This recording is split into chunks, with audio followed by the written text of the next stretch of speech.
kepuasan konsumen pada puskesmas Pontianak. Untuk batasan masalah dalam penelitian saya meliputi pembahasan terhadap objek penelitian dan subjek penelitian, di mana penelitian ini hanya dilakukan terfokus pada kualitas pelayanan terhadap pasien pada Puskesmas Teruna 1 Pontianak. Dengan tujuan penelitian saya, yang pertama menjelaskan pengaruh tangible terhadap kepuasan konsumen pada Puskesmas Teruna 1 Pontianak. Menjelaskan pengaruh reliability terhadap kepuasan konsumen pada Puskesmas Teruna 1 Pontianak. Responsiveness terhadap kepuasan konsumen pada Puskesmas Teruna 1 Pontianak. Menjelaskan pengaruh asuransi terhadap kepuasan konsumen pada Puskesmas Teruna 1 Pontianak, dan menjelaskan pengaruh empati terhadap kepuasan konsumen pada Puskesmas Teruna 1 Pontianak.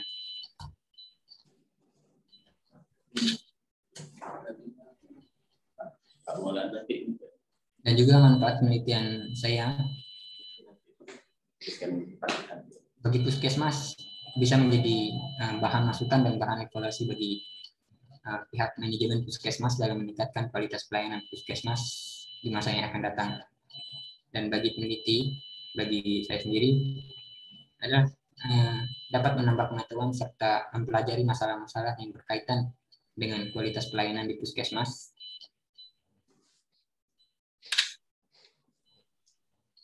Lalu landasan teori dari seperti saya, teori kualitas pelayanan dari Jesse Pranto yang dikutip oleh UCEO mengatakan bahwa suatu kualitas pelayanan merupakan suatu hasil yang harus dicapai yang dilaksanakan dengan sebuah tindakan yang tidak berwujud dan cepat hilang, namun bisa dirasakan dan diingat. Supranto itu kan statistik tadi dari pelayanan. Dari kualitas pelayanan terdapat beberapa dimensi. Yang pertama adalah tangible, reliability, responsive, assurance, dan empati.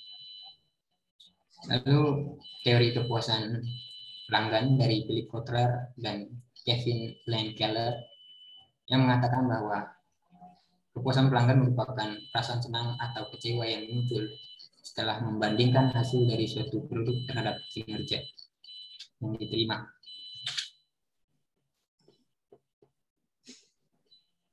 Lalu metode penelitian saya, bentuk penelitian saya adalah penelitian kuantitatif dengan populasi yaitu penduduk yang terdaftar di wilayah kerja Puskesmas Teruna 1 Pontianak yang berdasarkan profil Puskesmas tahun 2019, yaitu sebanyak 39.445 jiwa.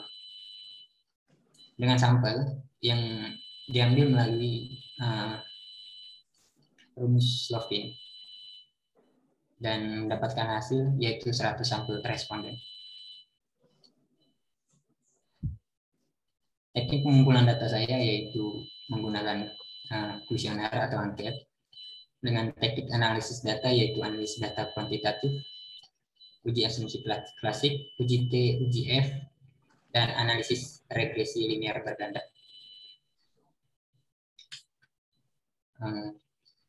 Sekian presentasi dari saya kembalikan kepada Ibu Dami selaku moderator. Sekian, terima kasih.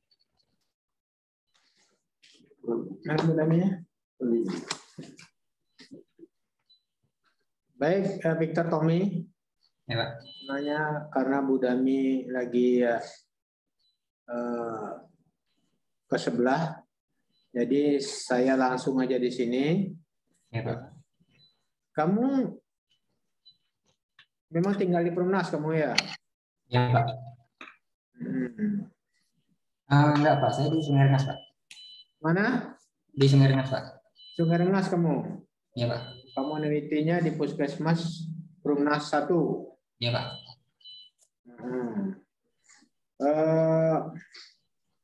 Di sini siapa yang dilayani dan siapa yang mendapat kepuasan di sini? Yang melayani adalah Puskesmas, Pak. Yang mendapat kepuasan adalah masyarakat Teruna 1 Pontianak. Siapa yang dilayani dan siapa yang dapat kepuasan? Yang dilayani adalah masyarakat Perumnas 1 Pontianak Masyarakat. yang mendapat itu. Nah, kenapa di sini tidak ada data masyarakatnya? Ya, Pak. Data pengunjung. Kamu buat populasi di sini adalah populasinya adalah seluruh masyarakat di situ. Seluruh masyarakat yang jumlahnya 35.000 atau apa, itu mana? Ya, Pak. Tentunya tidak semua puskesmas itu. Ya kan? Ya, Pak. Coba kamu lengkapi dengan data pengunjung. Misal kamu mengatakan misalnya di sini adalah masyarakat tadi, misal kamu tanya, Puskesmas Perumnas 1 memberikan pelayanan akurat kepada pasien. Nah, saya tidak pernah berobat situ Pak, katanya gimana? Ayo. Jadi kamu lengkapi dengan data yang berkunjung. Di situ kan tidak ada rawat inap, tidak ada ya. Habis, terus. Halo? Ya, Pak. Di situ ada rawat inap enggak? Ada, Pak. Rawat inap. Ada. Nah, tapi kalau rawat inap juga kalau dia misalnya dalam kondisi yang dalam kondisi yang misalnya entah sakit terbaring kan mungkin tidak terlalu dia merasakan bagaimana ininya. Saya kira ini kamu batasi misalnya hanya rawat jalan gitu ya enggak? Kamu harus ada datanya ini, data Ya, Pak. jumlah pengunjung di Perumnas, di Puskesmas Perumnas 1.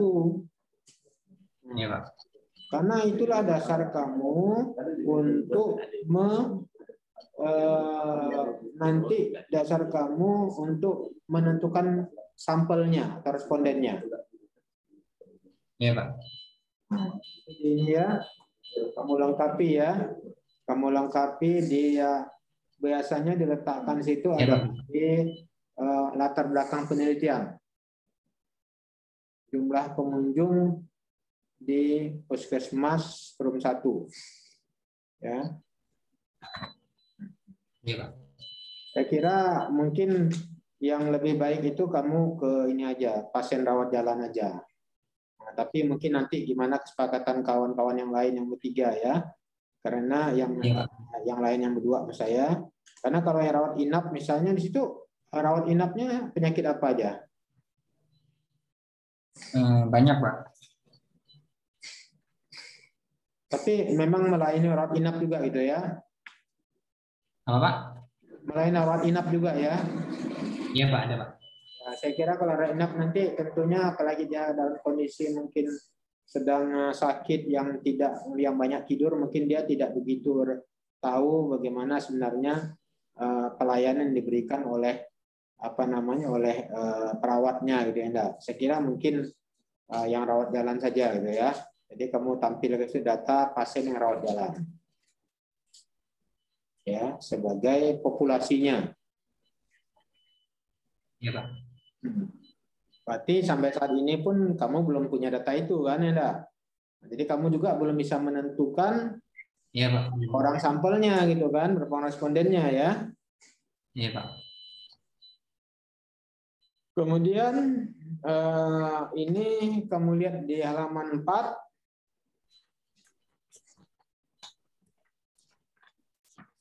Iya, Pak.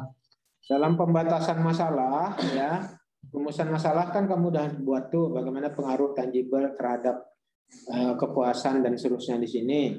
Dalam pembatasan masalah di sini kamu utarakan itu variabel yang kamu gunakan variabel apa?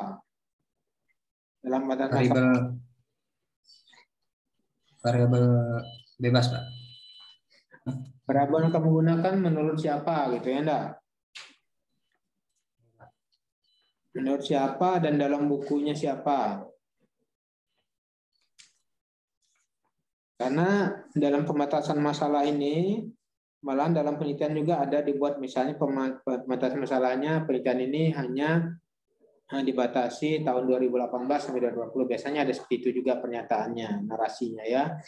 Nah, kalau ini kamu buat aja variabel-variabel yang digunakan, kemudian itu biasanya muncul nanti di operasional variabel penelitian. Kemudian terakhir dia akan muncul di kuesioner. Kalau di skripsi itu di lampirannya akan muncul nih sama.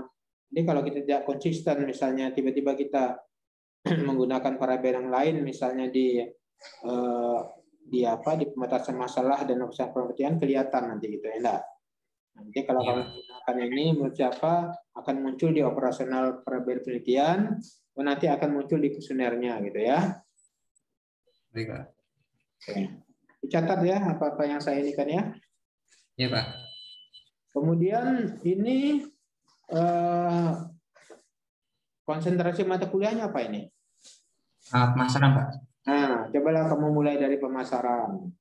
Pemasaran itu apa? Teorinya, kamu buat pemasaran, teori pemasaran. Kemudian bagaimana pengelolaan pemasaran, yaitu manajemen pemasarannya bagaimana ya, Iya, Pak. Baik, Pak. teoritisnya ya. Kemudian pelayanan ini kan termasuk dalam bagian jasa ya. Iya, Pak. Nah, jasa, teori jasa juga kamu masukkan. Kemudian nanti kamu masukkan teori tentang karakteristik jasa apa saja. Baru kamu masuk ke pelayanan. Baik, Pak. Oke ya. Kemudian terakhir sekiranya halaman 23. Halaman 23. Ini halaman 23 di sini. 23. Nah, ini jangan dibuat analisis data kuantitatif langsung di bawah. Kamu turunkan ke halaman berikutnya saja ya. Iya, baik, Pak. 23. Iya, Pak. Habis ini udah terus Pak ya? Nah, itu ya. Turunkan ke bawah aja. Jadi jangan dibiarkan dia sendiri kayak gini ya. Iya, Pak. Baik, Pak. Ya. Kemudian daftar pustaka. Ini saya lihat kamu ada mengutip pemasarannya siapa, tapi bukunya nggak ada di sini.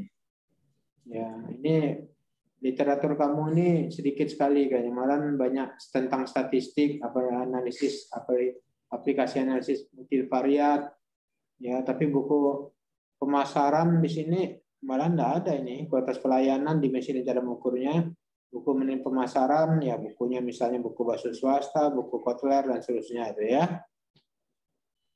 Iya, Pak. Ya, mungkin itu aja dari saya. Saya kembalikan kepada host. Terima kasih kepada Bapak Nain untuk utama SEMM. Selanjutnya disilakan kepada Bapak Adi Mursalim SEMM. Silakan Mbak Adi.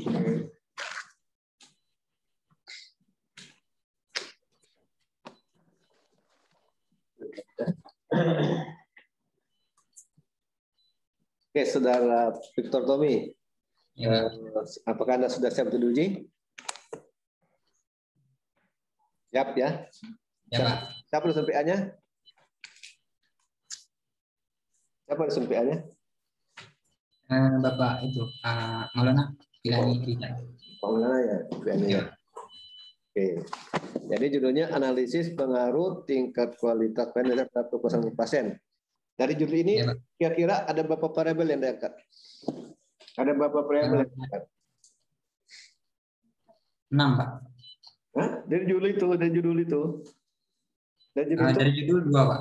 Ada variabel kan? 6. Iya, Pak. Apa saja variabelnya?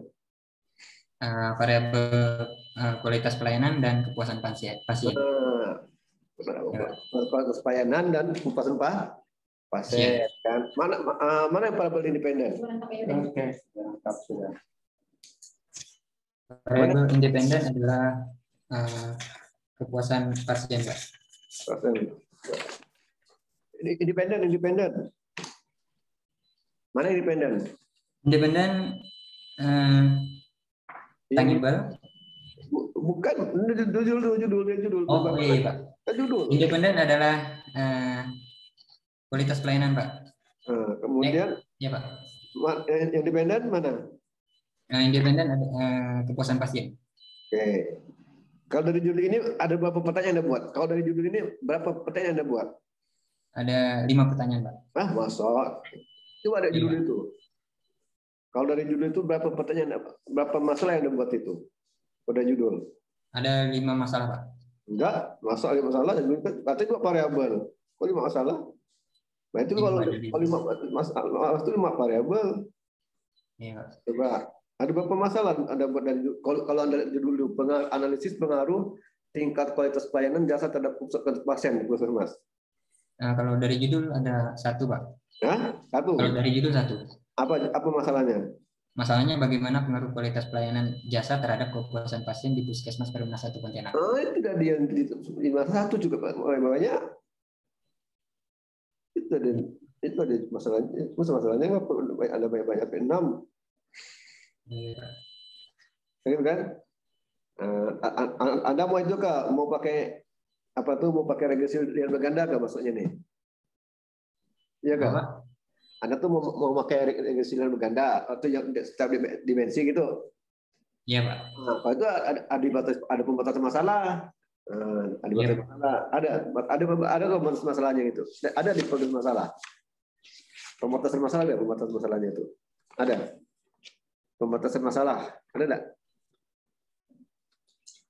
Halo? Oh, ada ya.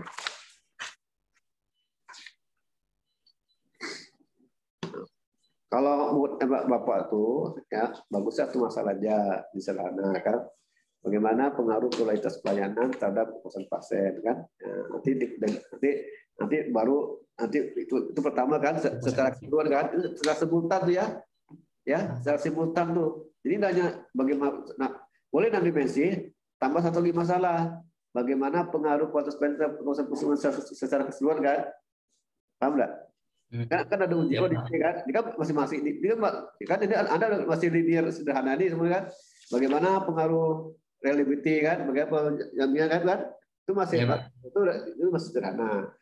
Nah, ada 6 masalah, ada 6 kan, kan, tambah 1 lagi, bagaimana pengaruh kualitas pelayanan terhadap kepuasan masyarakat secara keseluruhan, kan, nanti dibandingkan mana yang paling dominan. Nah, yang baru faktor dominan apa faktor tangible-nya, apakah faktor reliability-nya, apakah faktor jaminan dan sebagainya kan gitu kan? Iya, Pak. Paham enggak? Jadi itu termasuk lagi bagaimana pengaruh tingkat kualitas pelayanan terhadap kepuasan pasien. Kan gitu kan? Kalau dari ini judulnya salah, kan? Kan gitu. Iya. Judul itu kan apa? Karena judul itu berangkat dari masalah, kan gitu. Paham enggak? Iya, Pak. Berangkat dari masalah. Nah, kalau judul ada analisis pengaruh tingkat kualitas pelayanan jasa terhadap kepuasan pasien di Puskesmas Perumna 1 Pontianak, coba ada masalah. Ada enggak masalah itu? Tidak ada. Yang ada bagaimana pengaruh produksi kan tidak kan? Jadi diadakan itu. Tambah 1 masalah. Nomor 7 kan, bagaimana pengaruh tingkat kualitas pelayanan jasa terhadap kepuasan pasien di Puskesmas Perumna 1 Pontianak gitu kan? Dia ada 7 masalah ya. Iya, Pak. Yang ketujuh itu Anda gunakan apa tuh yang simultan. Jadi bagaimana pengaruh ini secara simultan kan, pakai regresi linear berganda kan, nah itu simultan tuh ya. Jadi yang itu semuanya dibahas bagaimana pengaruh dimensi 1, 2, 3, 4, 5 terhadap kepuasan konsumen. Itulah yang nomor 7 tuh kan. Di semua dia atau di ya. Paham nggak Mas Bapak tuh?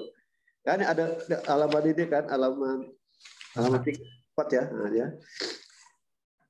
Kemudian berapa jumlah sampel yang digunakan?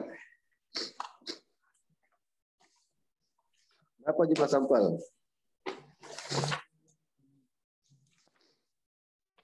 Berapa jumlah sampel? Halo, Tobi. Halo, Tobi. Oh. Sampel. Berapa jumlah sampelnya berapa? Berapa jumlah sampelnya? Sampel 100 sampel, Pak. 100 orang ya? 100 orang. Pakai teori apa? Pakai teori apa tuh? Pakai teori Slovin, Pak. Slovin. Ya, Pak. Kenapa Slovin? Karena jumlah populasinya banyak, Pak. Jadi menggunakan rumus Slovin. Berapa populasinya? Populasinya 39.400-an. Gimana dari mana dapat dari mana dapatnya itu? Dari profil Puskesmas 2019. Dulu dari tahun 2021 berapa jumlahnya? Belum ada, Pak. Dari Puskesnya belum ada. Ya asal ada di 2021 kan? Harus pakai 2021 datanya bukan 2019. Nah, enggak bisa. Coba tanya Puskesmas bagaimana dia menghitung jumlah pengunjung itu. Apa caranya kan? Apa cuma memperkirakan atau menghitung di tabulasi gitu kan? Ya. Jadi N-nya terus pakai yang tahun 2020, minimal 2020 lah, ya kan? Kan 2021 kan? Kalau udah 19 lain lah, populasinya kan bertambah. Bisa bertambah, bisa berkurang kan. Jangan selalu pakai slopin ya. Apapun slopin kan. Kita ini suka slopin kalau suka kayak musim durian semuanya. Musim rambutan semuanya. Slopin itu abal-abal kok Mas, ya, karena dari segi saat itu belum bisa ditanggung jawab kebenarannya. Coba Bapak udah share di grup itu juga apa slopin, siapa tuh slopin. Ya peneliti batu enggak menggunakan slopin lagi. Ini hanya di Indonesia Filipina ya. Kenapa? Karena negara berkembang. Itu kan. Jadi apa slopin? Kalau nggak slopin si mincuk semuanya.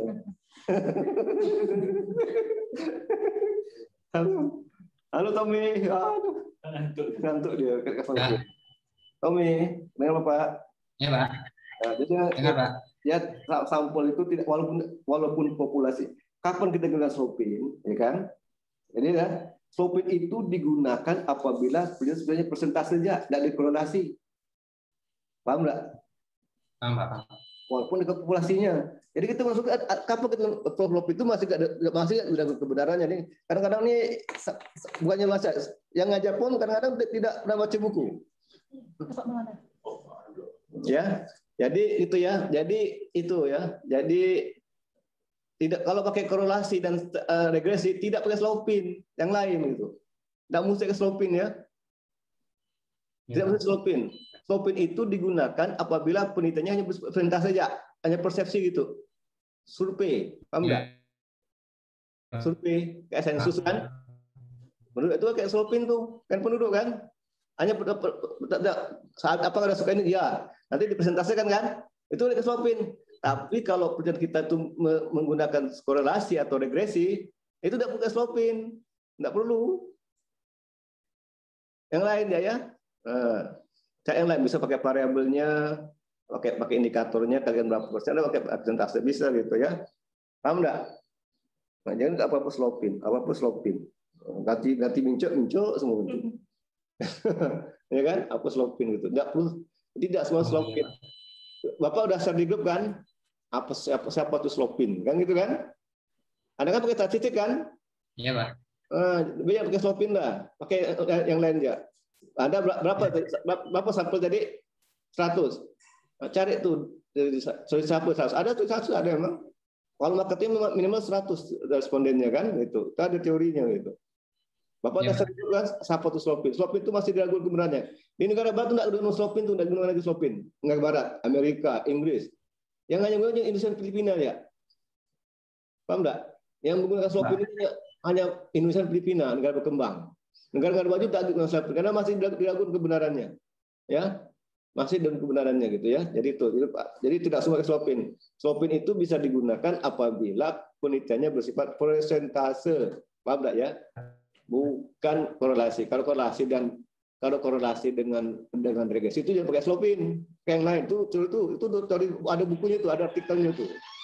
Jadi slopin itu siapa slopin? Ada macam-macam slopin tuh, ya. Jadi kita guna slopin itu adalah persentase penelitiannya. Bukan kalau Anda kan ini udah pakai regresi kan? Pakai korelasi kan? Nah, itu jangan pakai slopin. Bisa lebih, Pak. Ada ilustrasi, tapi saya dapat kan banyak di baik laku bu saya. Saya laku bangun ke mana? Nah itu Tommy ya. Nah itu ya, berarti tidak ya. Jadi judulnya udah betul dan masalah judulnya. Tambah satu masalah lagi ya. Bagaimana pengaruh lingkaran sejahtera terhadap rakyat dan konsumen. Oke, kami kembalikan kepada Bu Dami setelah. Terima kasih Pak. Halo Tommy. Halo Tommy, apakah suara Ibu masih terdengar? Ya, Bu. Masih ya? Masih, Bu. Ini wajahnya belum nampak nih wajah Tommy. Baiklah, kita lanjutkan.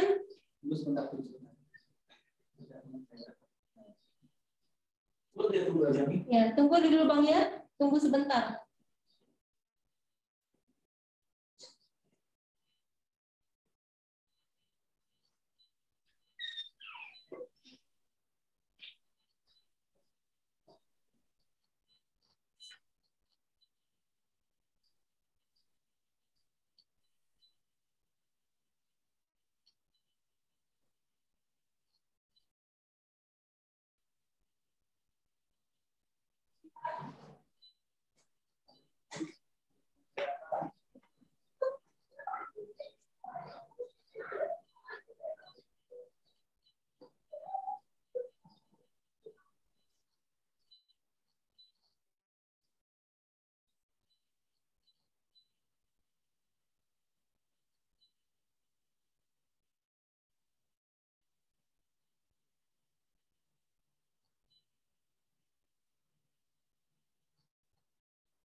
Selamat nih.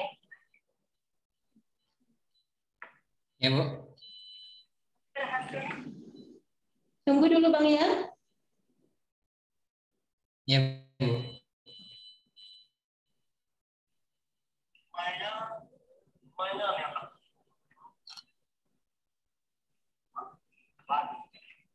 Selamat nih. Berhasil.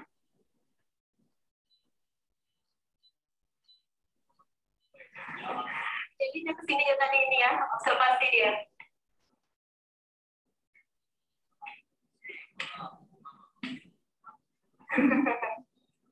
Lagi panen dia.